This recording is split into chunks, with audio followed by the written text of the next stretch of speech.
ایسا کیوں ہوتا ہے کہ فلاں شخص رشوت لیتا ہے؟ ایسا کیوں ہوتا ہے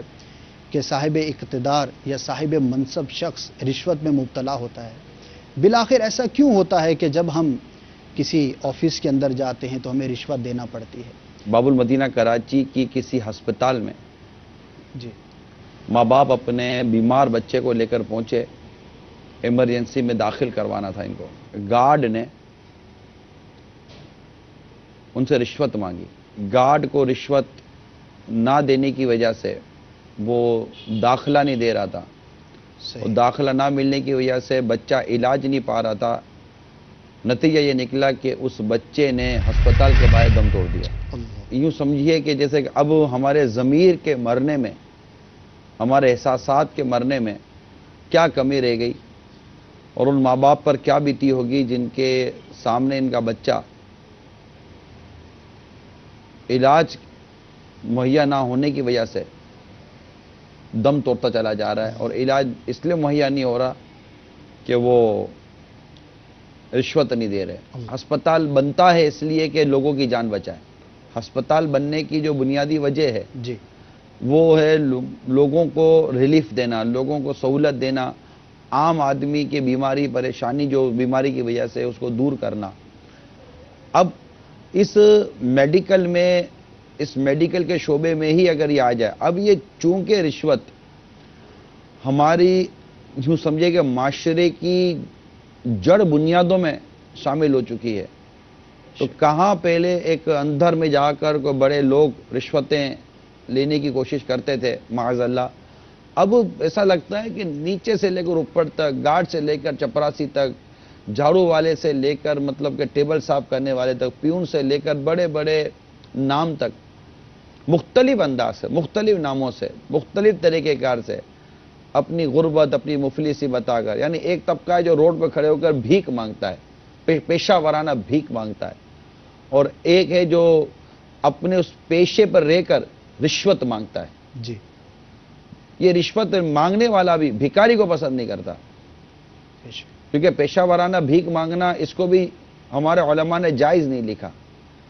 مگر یہ جو رشوت مانگ رہا ہے،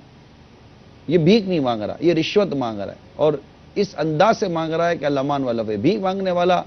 کسی کو تڑپا تڑپا کر اس کی جان نہیں لے لیتا، بھیک مانگنے والا تڑپا تڑپا کر کسی کو اس طرح نقصان نہیں پہنچاتا، مگر یہ رشوت مانگنے والا، رشوت کا بھوکا، یہ شخص عجیب و غریب ہے کہ یہ لوگوں کو اذیت اور تکلیف دے کر اپنی جیب گرم کرتا ہے، اپنے پیسے بٹورنے کی کوشش کرتا ہے۔ کتنا یہ عجیب آدمی۔ بعض لوگ تو حقیقت یہ ہے کہ خالی ڈبہ ہوتا ہے بچتا ہے، انہوں نے صرف بازار میں، مارکیٹ میں، گلی کوچوں میں صرف اپنا بھرم جمایا ہوا ہوتا ہے، اور ان کا کوئی بھرم نہیں ہوتا۔ یہ ایک قسم کے دلال ہوتے ہیں، ایک قسم کے یہ رشوتوں کے ایجنٹ ہوتے ہیں، رشوتوں کے نام پر یہ مطلب کہ وہ گناہ کر رہے ہوتے ہیں، اور بتائیں گے یہ کہ میری بہت بات ہے، یہ ہوگا، یہ ہوگا، یہ ہوگا، سامنے والے کو کسی اور سے ملنے نہیں دیتے، اور بیچ میں وہ رشوتوں کا لین دین کرواتے ہیں، اور بیچ میں اپنا وہ لے لیتے ہیں۔ ڈاکٹر کو لوگ بڑی قدر کی نظر سے دیکھتے ہیں، معاشرے میں ڈاکٹر کی بڑی عزت ہوتی ہے، میں نے دیکھا ہے۔ بچے سے پوچھیں بیٹا کیا بنو گے، تو شاید سب سے پہلے اس کی زبان پہ آئے گا ڈاکٹر بنوں گا۔ ڈاکٹر بنوں گا، اور اگر کہیں بھی کوئی چلا جائے نا، جیسے کوئی چارٹرڈ اکاؤنٹنٹ چلا جائے، بہت بڑا پروفیشنل چلا جائے، لوگ اس کو دیکھ کر اتنی زیادہ وہ اٹریکشن نہیں ہوتے، متاثر نہیں ہوتے، لیکن کبھی جیسا اگر آپ کے گھر میں کوئی ڈاکٹر آ جائے نا، یہ ہمارے فلاں ڈاکٹر صاحب، اچھا ڈاکٹر صاحب ہیں، اب ڈاکٹر صاحب کو دیکھتے، اکاؤنٹنٹ کو دیکھ کر حساب یاد نہیں آتا، وکیل کو دیکھ کر مقدمہ یاد نہیں آتا،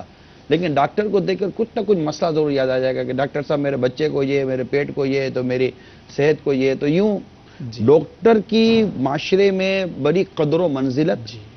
پائی جاتی ہے، یہ اس کو بڑی قدر اور عزت کی نگاہ سے دیکھا جاتا ہے، اور میڈیکل شعبہ یہ کہلاتا ہی یہ ہے کہ ہم خدمت خلق کے لیے ہیں، لوگوں کی مدد کے لیے ہیں۔ لیکن جب اسی شعبے کے اندر ہی اس قدر رشوتوں کا معاملہ ہو، جو رشوت کی تعریف امیر اہل سنت نے اعلیٰ حضرت امام اہل سنت کے حوالے سے جو لکھی ہے وہ بھی میں بیان کر دوں۔ جو پرایا حق دبانے کے لیے دیا جائے، رشوت ہے، یوں ہی جو اپنا کام بنانے کے لیے حاکم کو دیا جائے رشوت ہے، لیکن اوپر سے دفع ظلم، لیکن اپنے اوپر سے دفع ظلم یعنی ظلم کو ہٹانے کے لیے جو کچھ دیا جائے دینے والے کے حق میں رشوت نہیں، یہ دے سکتا ہے، البتہ لینے والے کے حق میں وہ بھی رشوت ہے اور اس سے لینا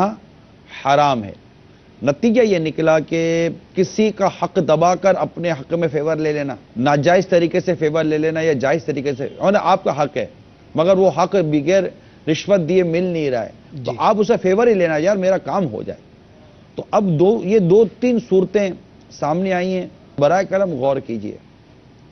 آپ کو جو ذمہ داری ملی ہے، آپ کو جو منصب ملا ہے، آپ کو جو عہدہ ملا ہے، چاہے وہ پیون لیول کا ہو، لیکن ایک ڈپارٹمنٹ، ایک شعبہ ہے جس میں لوگ آتے جاتے ہیں، اور یہ تو مریضوں کا معاملہ ہے یار، مریضوں کا معاملہ آتے ہیں جی، یہاں تو آتے ہی دکھیارے، مطلب بڑے سے بڑا مالدار کروڑ پتی اربوں پتی آدمی بھی اگر ہسپتال جاتا ہے تو عموماً یہی کہیں گے کہ وہ دکھ کی کیفیت میں گیا ہے، خوشی کے لیے تھوڑی جائے گا، کوئی نہ کوئی اس کو مرض ہوگا یا پریشانی ہوگی، بچے کی امی کی، اپنی امی ابو کی، خود اس کی اپنی ذاتی پریشانی ہوگی۔ اب جیسے نہیں کہ ڈاکٹر دیکھتا ہے یار موٹی آسامی ہے کہ پتلی آسامی ہے، اس کے مطابق ہے۔ تو یہ تو چلو ڈاکٹری فیس پر تو کوئی ہم تبصرہ بھی نہیں کر رہے، مگر یہاں جو ایسا کرپشن ہے جس کو ہم رشوت سے تعبیر، دوسرے کا جہاں پر حق دبایا جا رہا ہے، اور حق دبانے کے آپ طریقے دیکھیے یار کہ ڈیلے کر رہے ہیں۔ اب ڈیڈ باڈی پر تو ویسے ہی، اور پولیس کیس ہو، ڈیڈ باڈی ہو، اس طرح کی چیزیں ہوں، اب یہ جس اہل خانہ کی جس کی میت پڑی ہوئی ہے وہ تو بالکل کسی صورت میں لے کر ہی نکلے گا نا، اور ان کو پتا ہے کہ انہوں نے یہ ڈیڈ باڈی لے کر ہی جانی ہے، کہاں لے کے جانا ہے، مل نہیں رہی ہے، یہ نہیں مل رہی ہے، لسٹ مل رہی ہے، نہ جانے کہاں رکھ دیا، یہ کیس، یہ فارم بھر کے دو، وہ فارم بھر کے دو، اتنی تکلیفیں دیتے ہوں گے، میں ان تکلیف دینے والوں کو، خواہ وہ ڈیڈ باڈی کے نام پر دیں، پولیس کیس سے نام پر دیں، وارڈ بوائے کا انہوں نے کہا، سویپر کا انہوں نے کہا، صفائی نہیں ہو رہی، یہ نہیں ہو رہی، اب ان کا کام ہے صفائی کر کے دیں، یہ چیزیں اٹھا کر دیں، باتھ روم صاف کرنا، بیڈ صاف کرنا، بیڈ شیٹ کلیئر کرنا، اور صاف ستھرائی اور مطلب کہ نیٹ اینڈ کلین کے جو معاملات ہوتے ہیں، مریض کی دیکھ بھال کے حوالے سے وقت پر چیزیں دینا کرنا۔ اب یہ اگر آپ رشوت دیتے ہیں تو آپ کو فیور ملتی ہے، ایک تو یہ کہ نفس اجارہ میں کوتاہی کرنا، کہ ان کا اجارہ ہی اس کام کا تھا کہ یہ کام کر کے دیں، تو انہوں نے اول تو نفس اجارہ میں خیانت کی، اور انہوں نے وہ کام نہیں کیا جو کام کرنے کا انہوں نے اجارہ لیا تھا۔ ایک تو نفس اجارہ میں انہوں نے کوتاہی کی، اور یہاں پر یہ اپنے آمدنی کو گویا کہ حرام کرنے جا رہا ہے۔ دوسری سمت اس نے یہ کیا اس لیے کہ میں ان کو تکلیف دوں، ان کو پرابلم ان کے لیے کریٹ کروں، ان کو ستاؤں، ان کو ذہنی اذیت کا شکار کروں، تاکہ یہ اپنا جیب ڈھیلا کرے، اور مطلب کہ جیسے کہ نا کتے کے منہ میں ہڈی دے، تاکہ مطلب کہ میں اس کا کام کر کے دوں۔ اب آپ سوچئے کہ میں آپ کے سامنے وہ حدیث رکھوں کہ جو اپنے لیے پسند کرتے ہو اپنے بھائی کے لیے وہ پسند کرے۔ آپ بتائیے کہ اس کی جگہ پر آپ کا بیٹا، آپ مریض ہوتے، یا آپ کا کوئی عزیز یا رشتہ دار ہوتا جس سے آپ بہت محبت کرتے ہیں، اور کوئی اس طرح آپ کو ستائے، تو آپ کو لگتا نہیں ہے کہ یار یہ ہمارے پر بیتے گی کیا؟ دو سینسز پائی جاتی ہیں، ایک تو یہ کہ ہماری سیلری کم ہے اسی لیے ہم اس کو پورا کرتے ہیں، اور دوسرا یہ ہے کہ سبھی لے رہے ہیں تو ہم لے رہے ہیں، تو سبھی بھاگ رہے ہیں جہنم کی طرف، میں اکیلا کیوں رہ جاؤں، معاذ اللہ، ثم معاذ اللہ، چوٹ کرنے کے لیے عرض کر رہا ہوں۔ اس کے لیے میرا مشورہ یہ ہے کہ ہمارے وہ محافظ جو پولیس بنائی گئی ہے، اس کے ایک ذمہ دار ہیں کوئی، ماشاءاللہ، غالباً ان کی باتیں پہلے سن لیتے ہیں، آپ کو انہی کی زبان سے بعض کے شاید جوابات بھی مل جائیں۔ رشوت اس وقت ہمارے معاشرے کا ایک ناسور بن چکا ہے۔ کئی جگہوں پہ تو ایسے ہیں کہ لوگ بڑے فخر سے وہ بتاتے ہیں کہ ہم ان ذرائع سے پیسہ کماتے ہیں، اور لوگ بھی ان کے ساتھ بیٹھ کے اور ان پہ فخر محسوس کرتے ہیں کہ ہمارے ان لوگوں سے تعلقات ہیں۔ سب سے پہلے تو رشوت کیوں لوگ لیتے ہیں؟ ایک تو وہ لوگ لیتے ہیں جن کا ذریعہ انکم جو ہے وہ بہت اتنا ہے کہ جس میں اپنا گزارا نہیں ہوتا، وہ مجبوری میں لیتے ہیں۔ کچھ جو ہے وہ ان کا اپنا ایک اپنے اس پوسٹ کا، اس رینک کا ناجائز فائدہ اٹھاتے ہوئے لوگ رشوت لیتے ہیں۔ آپ دیکھ رہے ہیں لوگ نقل کر رہے ہیں، نقل کے بعد ان کو پیسے دے کے وہ پاس ہو رہے ہیں، پھر اسی طریقے سے وہ پیسے دے کے جاب میں آ جاتے ہیں، پھر اس طریقے سے وہ ایک سسٹم میں پورے سے رشوت دے کے جب آخر میں آ کے جس جاب پہ وہ آتا ہے تو وہ اس کو پتا ہے کہ میں رشوت دے کر آگے آیا ہوں تو میں نے آگے سے رشوت ہی لینی ہے۔ معاشرے میں بغیر رشوت لیے کئی ایسے لوگ ہیں جو اپنی اچھی زندگی گزار رہے ہیں، ایک سکون کی زندگی گزار رہے ہیں۔ جو لوگ ظلم، زیادتی اور رشوت لے کے اور اس طریقے سے جو چیزیں کرتے ہیں تو میں سمجھتا ہوں ان کی لائف بھی اتنی اچھی نہیں ہوتی، ان کے پرابلم، ان کے مسائل بہت، میں کئی ایسی مثالیں دے سکتا ہوں کہ جنہوں نے رشوت سے پیسہ کما کر اور اس کے بعد اپنی بچوں کی تربیت کی، تعلیم دی، اینڈ میں یہ ہوا ریٹائرمنٹ کے بعد گھر سے نکال دیا، وہ تمام پراپرٹی بچے لے کے اپنی جا کے ملک چھوڑ کے باہر چلے گئے۔ افسران ہوتے ہیں ان کے پاس جب انصاف کے لیے آتے ہیں تو ان کی بڑی امیدیں ہوتی ہیں، لیکن جب ہم ان کو ہرٹ تب کرتے ہیں جب ہم اپنی ڈیمانڈز ان کے سامنے رکھتے ہیں۔ یہ ہمارا جو پروفیشن ہے اس کے اندر جب ہم پیسوں کے لیے کام کرتے ہیں تو پھر اس وقت لوگوں کو بڑی تکلیف ہوتی ہے کہ یہ کیسے لوگ ہیں جو اپنے یہاں پہ بیٹھ کر انصاف کو بیچ رہے ہیں۔ جو دکھی لوگ ہیں اگر ان کو ہم انصاف دیتے ہیں تو ان کی جو دعائیں ہیں ان کا اثر بڑا ہوتا ہے۔ لوگوں کی جو بددعائیں لیتے ہیں نا ان کا بھی انجام ہم نے دیکھا ہے، اور جو لوگوں کی دعائیں ملتی ہیں، جو آپ کسی کو سروس دیتے ہیں، اس کی تکلیف دور کرتے ہیں، ان کی پریشانی دور کرتے ہیں، تو اللہ تعالیٰ آپ کی پریشانیاں دور کرتے ہیں۔ جو انہوں نے انجام بیان کیا غالباً یہ ان کی وہ دیکھی ہوئی باتیں تھیں جی کہ جس طرح اس طرح رشوت لینے والے لوگوں کا انجام ہوتا ہے، کیونکہ یہ عموماً اپنے انجام سے بے خبر ہوتے ہیں، جی اور پیسہ جب آ رہا ہوتا ہے چاہے رشوت خور ہے یا سود خور ہے، اس طرح کے جو حرام روزی کما رہے ہوتے ہیں نا مختلف انداز سے، لوگوں میں ان کی تھوڑی سی آؤ بھگت ہو رہی ہوتی ہے، لیکن جب گرفت ہوتی ہے نا تو یہ ان کو کوئی بچانے والا نہیں ہوتا، کیونکہ ان سے ہمدردی نہیں ہوتی۔ دیکھیں آپ کے لیے کوئی کیوں آگے آئے گا جب آپ سے کسی کو ہمدردی ہوگی؟ یہاں کسی کو ہمدردی، رشوت خور سے کس کو ہمدردی ہوگی کہ جو اپنے اقتدار کا اور اپنے منصب کا اور اپنی ذمہ داری کا ناجائز فائدہ اٹھا رہا ہے، جی لوگوں کا ستا رہا ہے، ان کی فائلیں دبا رہا ہے، یقین معنی فائلیں گھما دیتے، قصداً فائل گھما دیں گے۔ جی اب ڈھونڈتے رہو، موٹر سائیکل کی فائل گھما دی، کار کی فائل گھما دی، رجسٹریشن کی فائل گھما دی۔ بھیک مانگنے کے مختلف انداز ہیں نا، بھکاری قسم کے جو لوگ ہوتے ہیں، اس طرح لگتا ہے یہ رشوت خور جو ہے نا ان کے رشوت لینے کی بھی بڑے مطلب کہ وہ مختلف انداز ہیں۔ میں ان کا کوئی انداز مہذب کیسے کہہ سکتا ہوں، کیونکہ رشوت انتہائی گندی شے ہے، اور ملک کو، قوم اور ملت کو نقصان پہنچانے میں یہ اپنا اہم کردار ادا کر رہی ہے۔ خاندان کے خاندان ادھر جاتے ہیں، جیسے کہ آپ جس جاب پر ہے اگر رشوت کے، کیونکہ بعض اوقات ایسی جاب ہیں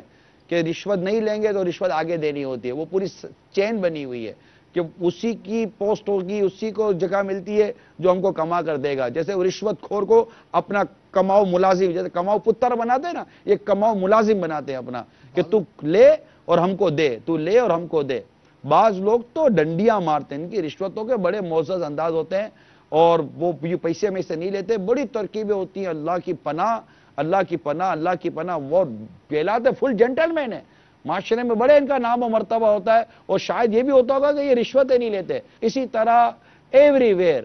آپ چلے جائیے، رشوتوں کا معاملہ اتنا بڑا ہوا ہے کہ ایسا لگتا ہے رشوت کے بغیر آدمی قدم نہیں اٹھا سکتا۔ تو برائے کرم مظلوموں کی بددعا سے ڈریے، ظلم سے ڈریے، رشوت کے حرام ہونے اور اس کی نوستوں اور عذاب الہی سے ڈریے، نیز اپنے اجارے اور جو آپ نے تنخواہ جس کام کے لیے اس اجارے میں جب بددیانتی کر رہے ہیں، خیانت کر رہے ہیں، اس میں جو حرام روزی کی ملاوٹ ہو رہی ہے، خدا را اس سے ڈریے۔ چاروں طرف سے یہ حرام کی یلغار ہوگی تو یہ حرام دھکا مار کر جہنم میں گرائے گا۔ لہٰذا برائے کرم ڈرنے ہی کی ضرورت ہے۔ جو بھی اس وقت بیٹھے دیکھ کر سن رہے ہیں سب کو ڈرنے کی ضرورت ہے۔ اللہ مجھے بھی محفوظ فرمائے، اللہ تبارک و تعالی تمام عاشقان رسول کو محفوظ فرمائے ان تمام تر چیزوں سے، اور ہمیں مطلب کہ رشوت سے پاک، صاف، طاہر، طیب رب کریم معاشرہ عطا فرمائے، تاکہ ہم بہت زیادہ مطلب کہ اصول طریقوں کے ساتھ نہیں ہے، جو اصول پہ نہیں، جو طریقوں پہ نہیں چلتا تو جو اس کے قانون بنے اس قانون کے مطابق لے، بیجا سفارشیں قبول کر اپنے منصب، اپنے عہدے کا ناجائز فائدہ مت اٹھائیے، ایسی سفارشیں قبول مت کیجیے، نااہلوں کو رشوت لے کر اور غلط سفارشیں لے کر سیٹوں پر بیٹھنے مت دیجیے۔ سارا کے سارا سسٹم درست کرنے کی ضرورت ہے. ہم سب کو مل کر کرنا. مدینہ مدینہ مدینہ مدینہ ہو جائے گا. اللہ کرے دل میں اتر جائے میری بات. آمین. ایک دن مرنا ہے، آخر موت ہے. کر لے جو کرنا ہے، آخر موت ہے. ایسا کیوں ہوتا ہے؟ مدنی چینل کے لیے جو ساتھ دے عطار کا، اس پہ ہو رحمت خدا کی اور کرم سرکار کا.